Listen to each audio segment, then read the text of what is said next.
Hello, everyone, and welcome to This Week on Relationships and ROI, where our goal is to help you strengthen, build, and nurture your relationships with your ideal audience so you can have a positive ROI in your business.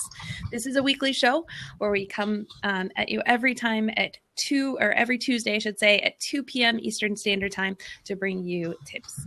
I'm one of your hosts. My name is Jessica Phillips with Now Marketing Group and Relationship Marketing System, where our goal is to help you become a magnet with your marketing versus being a bullhorn.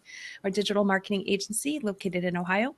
And my two other lovely co-hosts, we have Mike Gingrich and Ravi Shokul here with us as well. And Mike is a president of website agency Digital Hill, where he's also co-founder of Tabsite and founder of nonprofit I Give Global, where he lives and works by the philosophy of always being uncommon and always adding value. And Ravi Shokul is a social media and online customer service expert. He helps businesses and online increase their customer loyalty and in showing them how to deliver 5-star customer service. He's also the founder of The Secrets of 5-Star Service, an online membership site showing businesses and business owners how they can increase their loyalty and sales. So welcome, guys. How are you? Good. Well. Looks like we've got our actual biggest turnout so far in terms of just starting. So it looks like we've got an exciting topic today that everyone seems to be interested in. This is a good one. We're talking about how to automate your social media, the beauty of kind of saving some time with automation, but without seeming like a robot, because nobody wants to do that. It turns people off, right? So let's talk about the pros of automation, but the do-nots of automation. And so you don't come off like you're a robot and not genuine in your approach to social media. So, Mike, I'll kick it off with you first. Okay.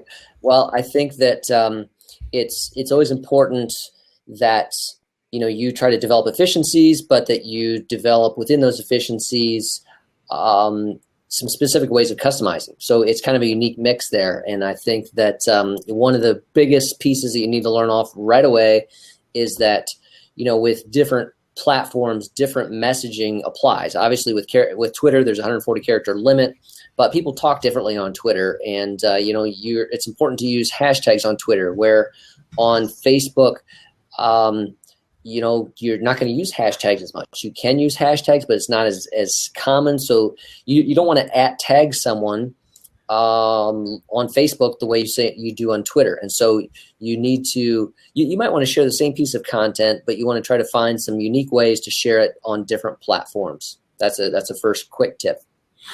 Yeah, that's good. Yeah, to add to that, I'd first of all debunk the myth that we all post live on our social channels, because what? You guys don't do this? That's what I'm always just there. I know there's two ends of the spectrum. So some people prefer to share their content as and when something comes to their mind, or when they have a thought, or when they find something online, they share it in real time. And the other side is, or the reality is, that you can't actually be online all the time, which is why when we talk about something like scheduling, it helps to balance out the real time with the times where you can't be online. So it helps to balance it out, because there might be just Facebook, Twitter, Instagram, whatever now, but the more social networks grow, the harder it's going to be to kind of be there in real time on all the channels. So I think scheduling is definitely an important part of your content plan. And without it, you're going to find it very difficult to keep up with the comments and even conversations on all your channels. Yep. And if you back up from scheduling, it's almost the next step behind that is like content curation. So it's finding things that you want to share and having some resources, because again, when we're talking about social media sharing, gone are the days when you can post once or twice a week, and that's considered being active on social media. Being active on social media is daily now, and it has to be, just because of the time spent that people are on mobile devices, and they're using this throughout the day. They're on social media, so businesses, brands need to be active on social media.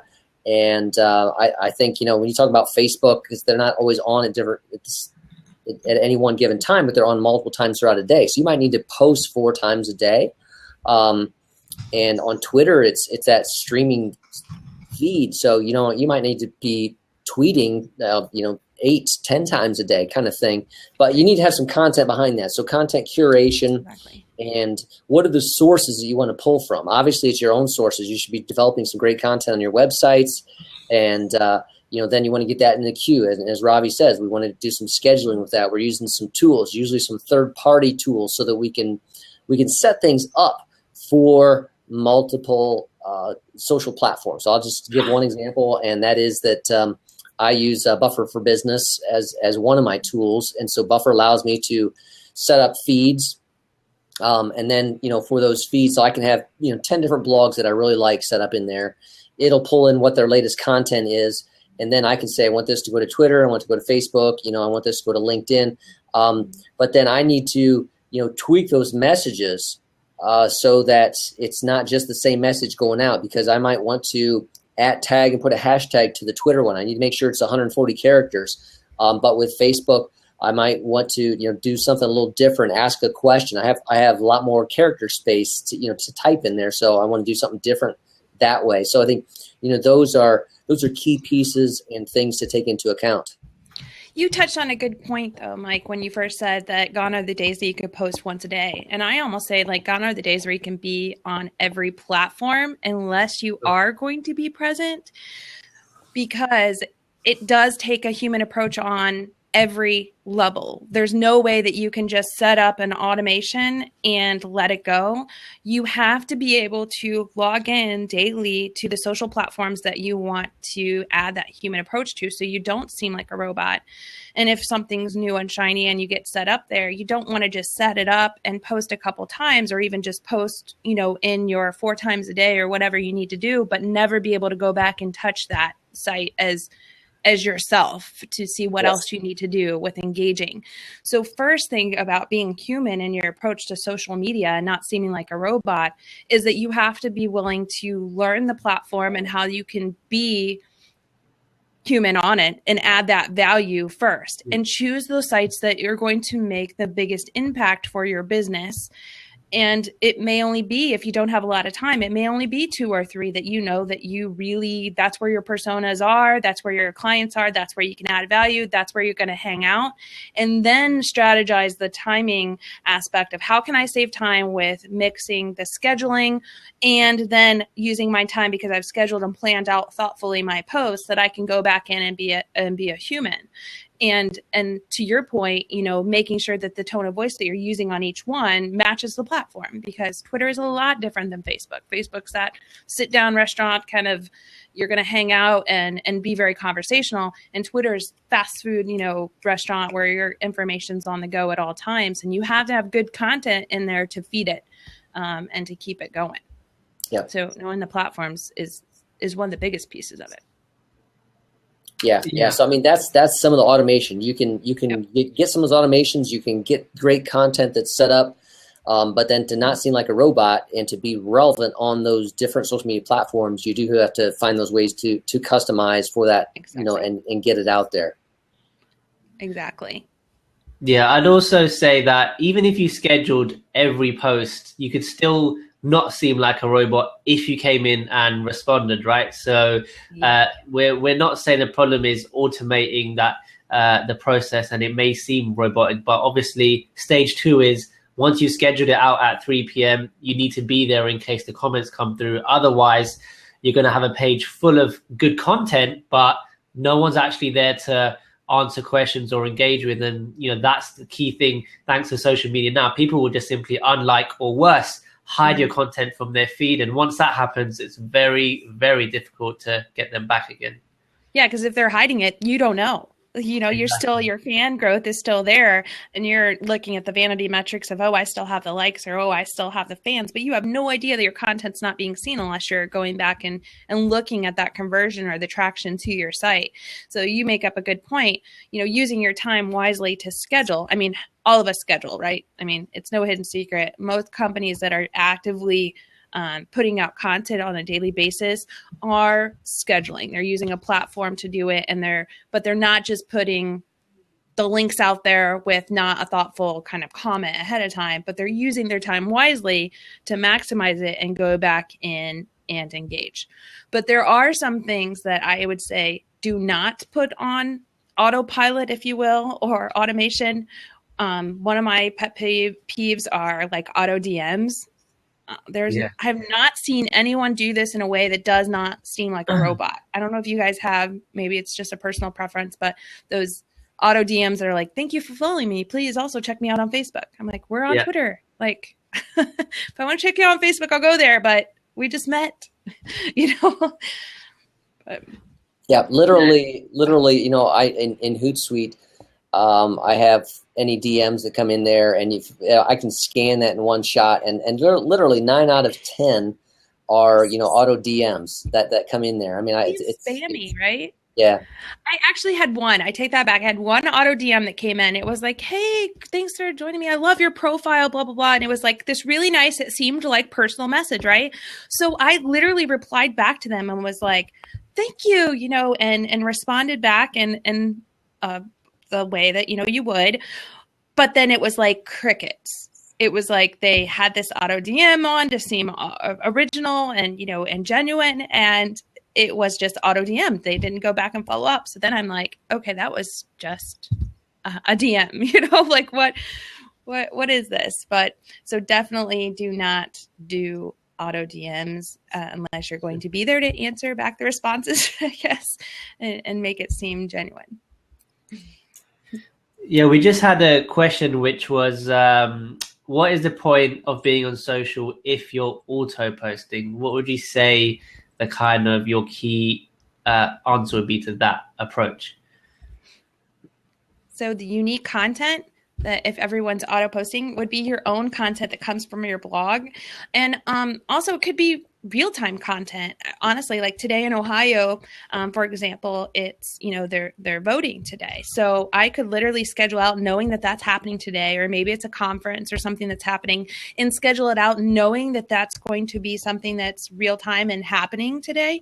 But then take my time back and go in and, engage. Or maybe you're presenting at a conference and that you're going to be talking about specific things in your presentation that, like a video link, maybe a YouTube video or something that you showed, you can schedule that out and have it readily available while you're presenting. Yeah, I think that's a key point. Automating the process doesn't make you less social. It's engaging and having the conversations that actually make you social. So automating, we're saying, is completely fine. But as Mike said as well, you want to change the language up, because when people get the same message, or people auto repost their blog feeds and auto RSS feeds, and when you scroll down the fan pages or feeds, you're going to see the same thing again and again. So while automating is a good way to save time, you also want to mix up the content. So by all means, reschedule the more popular type of posts, but mix up the content so you don't have that same approach and feel on a week-to-week basis. Yes. The one that is really, really painful to see still is the automation from Facebook to Twitter. Yeah. And it cuts it off, and it's like, please tell me no one's still doing that. But that was the worst, a few years ago. I mean, see it. That was bad.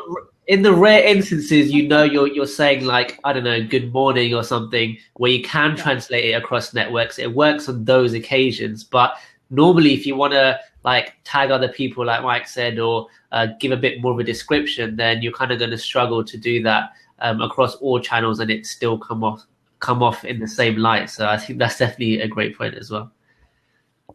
Yeah.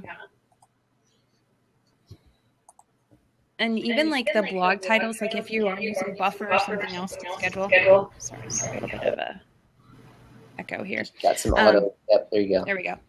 Okay. Even if you are using Buffer or a third party to schedule and to curate content, make sure that when you're putting it out there, though, you tweak it and put your own approach to it. I've seen sometimes where people are sharing links and it's literally just the title of the article and then it's being published out.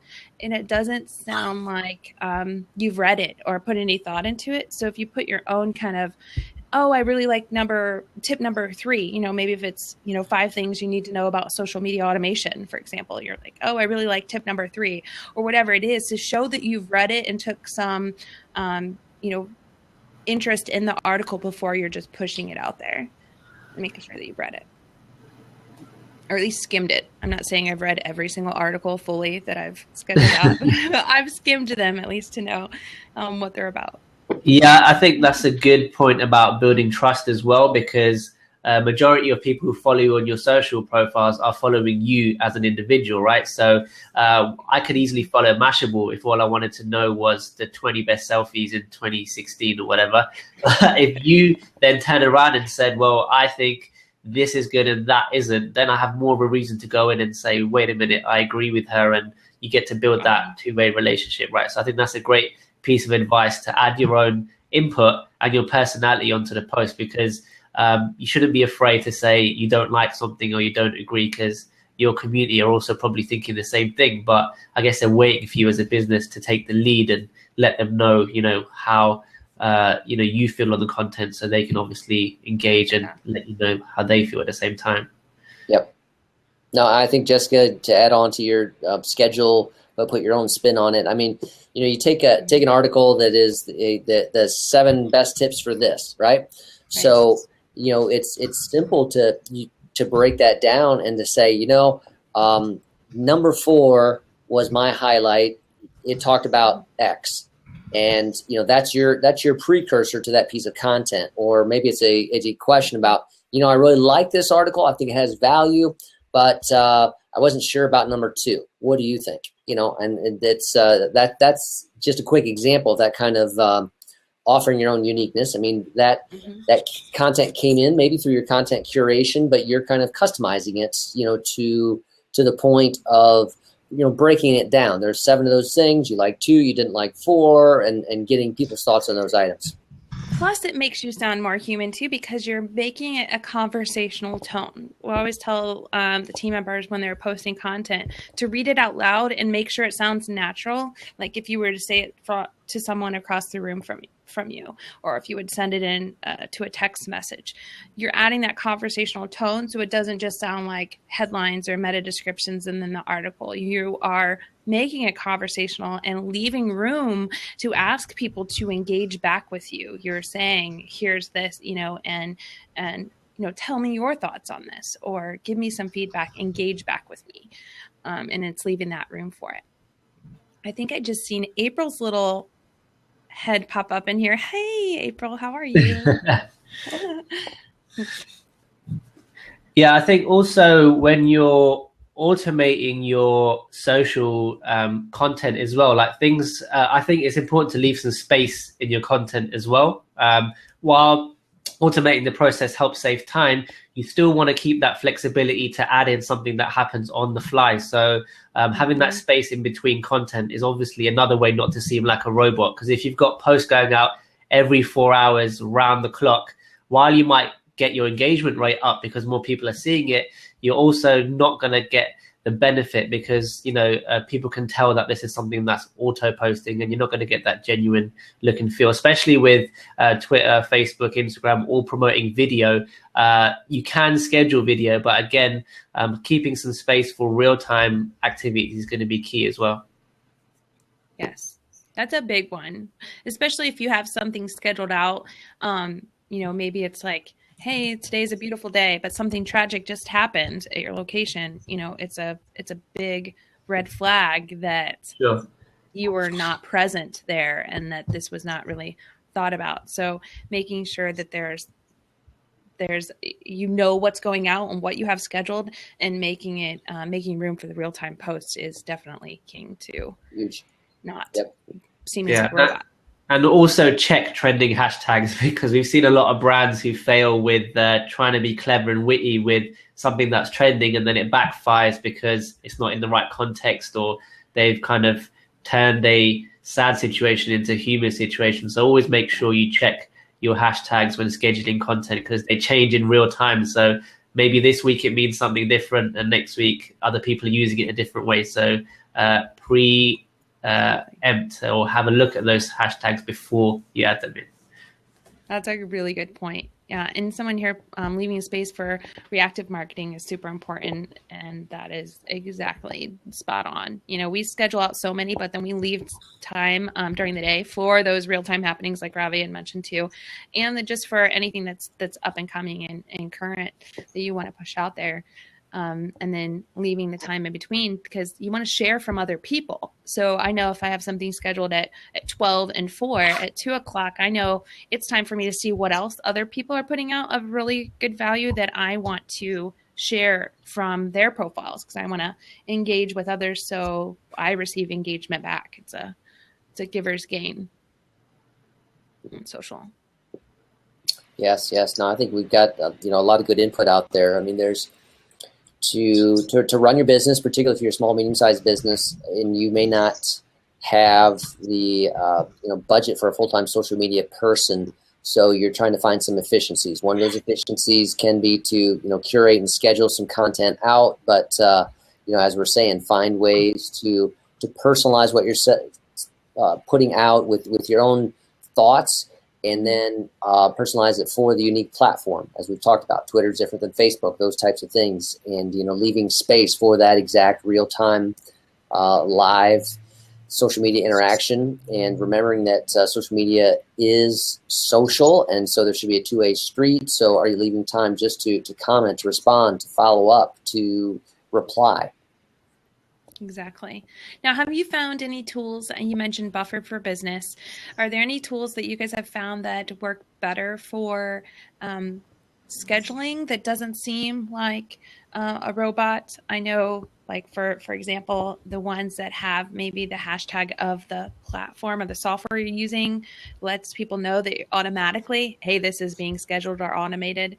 But are there any others that you've seen that maybe work better for showing that human approach than others? First of all, I just want to point out as well, but while we're on the topic, that there's been research carried out that has shown that automating your content through social doesn't actually decrease its chance of being seen in the newsfeed. And I know there's two scales when it comes to talking about that process, but I think a lot of people who also schedule have heard somewhere or read a blog that said if we use a third-party tool, it's going to reduce our chances of being seen. But in that retrospect, there hasn't actually been any proof, and neither has Facebook confirmed anything to do with that it has a negative effect on your content. So scheduling is still a great part of your overall marketing strategy as well. I know, I can see April's already mentioned it, but yeah, Agorapulse is definitely a big one. And I'd say the main reason is because you can see the insights of your competitors and others in your niche.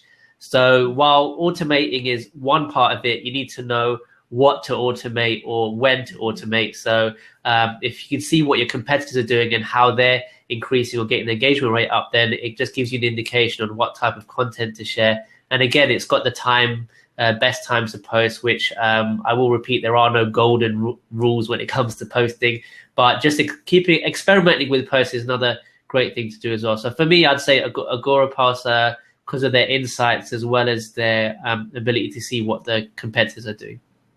It's funny when you said there's no golden time, because you always see these articles like the best time of day to post is 9 and 3. Yeah. Well, then everybody goes to 9 and 3, and then they're like, it's 1 and 5.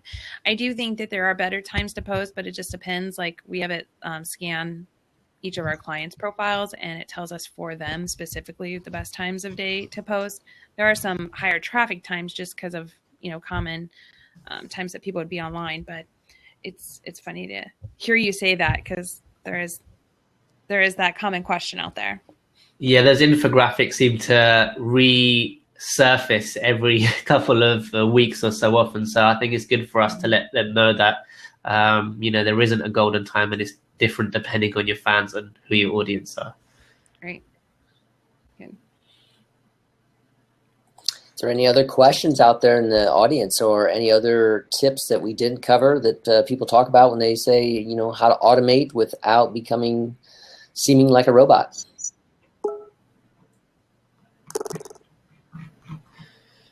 Can't see any new questions, but also you mentioned about the Twitter DMs as well. It happens on Facebook as well. We talk about people kind of automating the process to get more coverage of their fan page in terms of you might have liked someone's page. I'm still getting messages in 2016 saying like my fan page back again as soon as you maybe like their page. So that's definitely something you want to cut out and avoid straight away, because you don't know if I'm a good fit for your page. It's like handing business cards out to people that have no interest in your niche. So I think still kind of approach sharing your page with others in a careful way and make sure it's a bit targeted. We've got one great question from April saying, how far do you recommend scheduling out in the future? What would you guys say is a good time frame, or what do you guys use? I can answer this one.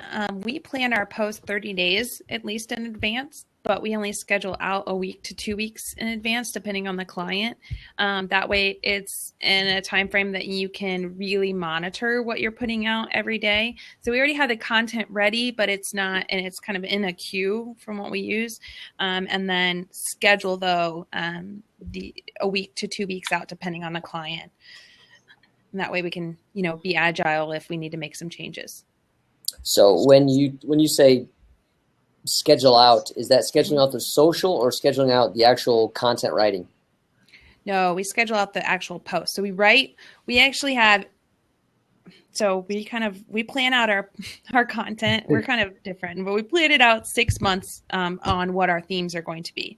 We write content for 2 months, but then really go through it for 30 days. We have it fully approved, everything from the client. Okay, so there's always 1 month in the client's hands, 1 month that's been approved, always going. That month that it's approved, we have it in a queue that then we have it to grab from, but then it's a week to 2 weeks scheduled at a time out where it's literally has a time, a date, whenever it's going out. And then that way, if something would change or something happens, we can really quickly go in and make those something changes. else that was approved and move things around. Yep. Okay. Very good. What about you guys? I'm going to say, largely about 2 weeks out was where we're at. And I think somebody else mentioned that, maybe it was April as well, so that we're trying to get, content, general content scheduled about 2 weeks out. So we know what's happening there, what the queue is. And again, I'm always looking through, we want to have certain volumes, times that we want to share as well. So, maybe that's going to be 4 times a day on Facebook. And so, we're taking a look at what does that 2 weeks look like at that, filling the queue, what we want to get out, and always leaving room for those more real-time and spontaneous ones. So, the goal is that there's a minimum of 4 going out today, and hopefully there's, 5 to 7 things that are actually posted. Exactly. Yeah, because the reason you want 1 week to 2 weeks, we look at is that call to action that we're scheduling out, the way that we're pushing that out, is it getting results or not? Because if not, within that week to 2 week time period, depending on the client, we want to change it, and go with, instead of A, B, and see if that performs better. That'll give you enough time to really be able to measure it without waiting for a whole month to pass to say whether or not that was a success or not. Yep. And I think just do not overlook what you just said there. It's to review something, to measure it, to see what is working, what did capture people's attention.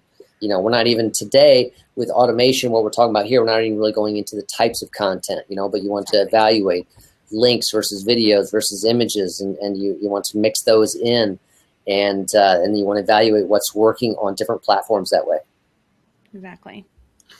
Yeah, I think that's a great point. I personally schedule mine only a week out. And like you said, the main reason is because you're always experimenting with the way you say something, or how you write it, or how the post comes across. And I've actually found the posts that get the most shares for me personally are the ones that I haven't even automated out. It's the ones I might share in real time on the spot because I've seen a video or something, and it maybe because they're also looking at the same content at the same time, or it's a kind of unique time of day where you're looking at the type of stuff. But sharing around your automated content is another great way to get your eyeballs seen, because if your automated content or the content around your automated content does well, then it's going to help bring up the visibility for your post that you have scheduled in the future. So if people are liking your posts around that time. When it comes to the scheduled time, then they're going to already be used to engaging. And I think adding that in as well, like we said, on top of the automated post is a good way to keep that engagement level up. Yeah. Yep. And let's see. So April did have a question there. Do you use Feedly, and your thoughts? So Feedly, again, content kind of curation tools. I mentioned that I use Buffer System for that, for bringing in some content. There are multiple tools out there where you can bring in RSS feeds or that suggest content. And I have used Feedly on occasion. I don't use it on a regular basis. And I'll let you guys respond to your uses of Feedly. I have used Feedly, but I've moved to Post Planner. I use Post Planner, and I've just added the RSS for different industries in there, because then everything's in one spot for me. So the scheduling, the seeing what new content is available, everything's just right there. And it is just for ease of use, but I have used Feedly before.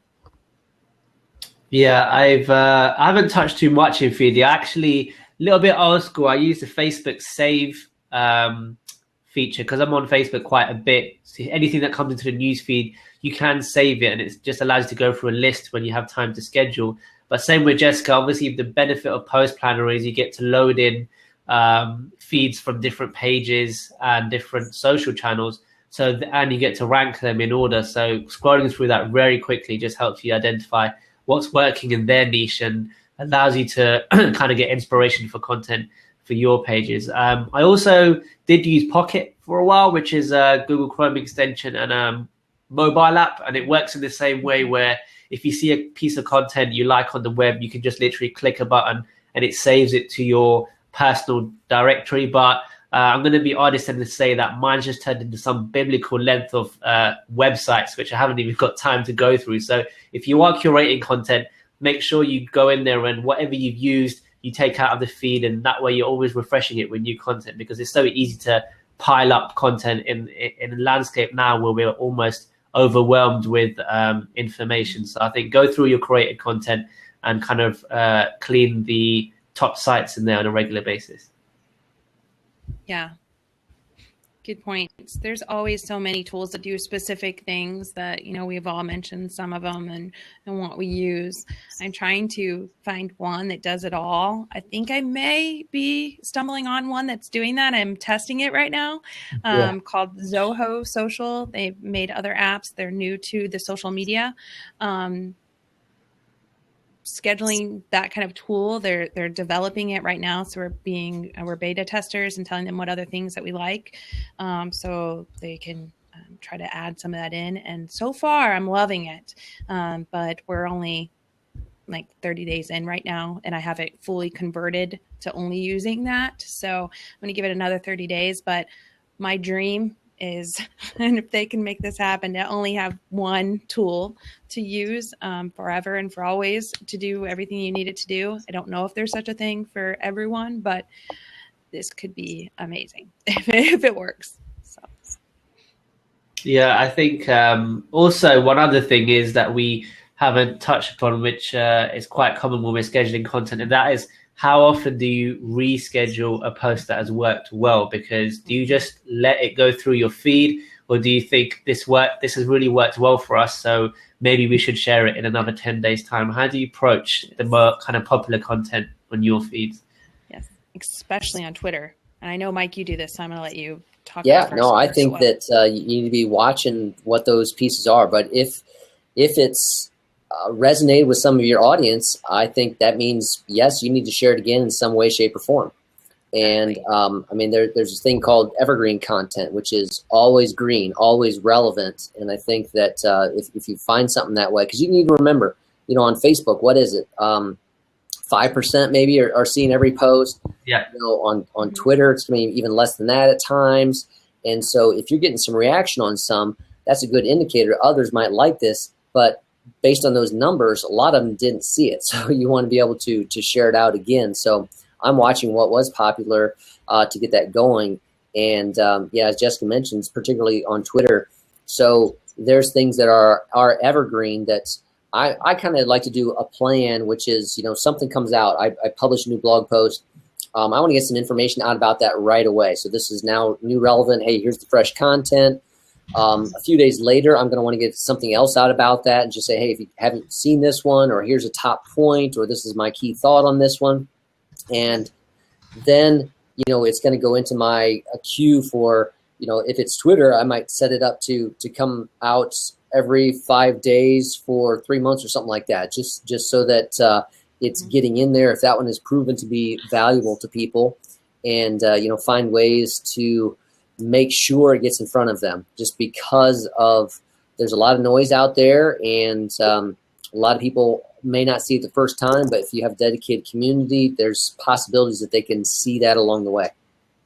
Yep, exactly. We use the 10-4-1 rule of scheduling the content, and that call to action that we're putting out, we will continuously reschedule that, like you mentioned, maybe once every 5 days for the entirety of that month, to really try to drive traffic to that campaign that we're pushing out. And we'll change up the title, the link, description before you put that out there, but we use Post Planner and put that on repeat and say how often you want it to go out, how many times, and then we'll measure the results from that. And that is very helpful because, like you mentioned, not everyone's on social media at the same time.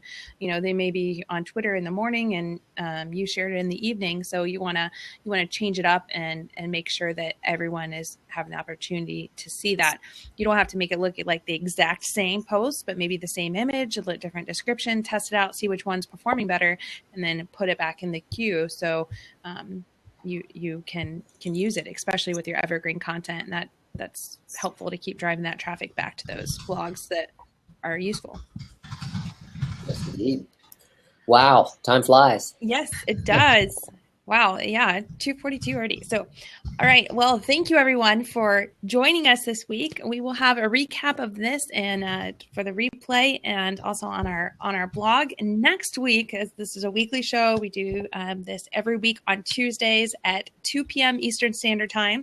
And next week, we will be discussing a review of live streaming options to build trust and grow your relationships. So I've put that link in here if you guys would like to subscribe to next week. We'd love to have you and talk to you about that. Video and live streaming video is huge right now. So how can you take it, maximize it, and use it to build your relationships and ROI in your business? So you don't want to miss out for next week. I will be in Disney, but the other lovely co-host here will be. We'll be here. Robbie and I will hold it down and make it happen. Yes. Maybe I'll live stream from Disney and start building some relationships that way. What Disney can teach you about marketing. You never know. Yes, that will be a good blab. I will definitely tune into that one. All right. Well, thank you guys. I hope you have a good rest of your week. And I'm going to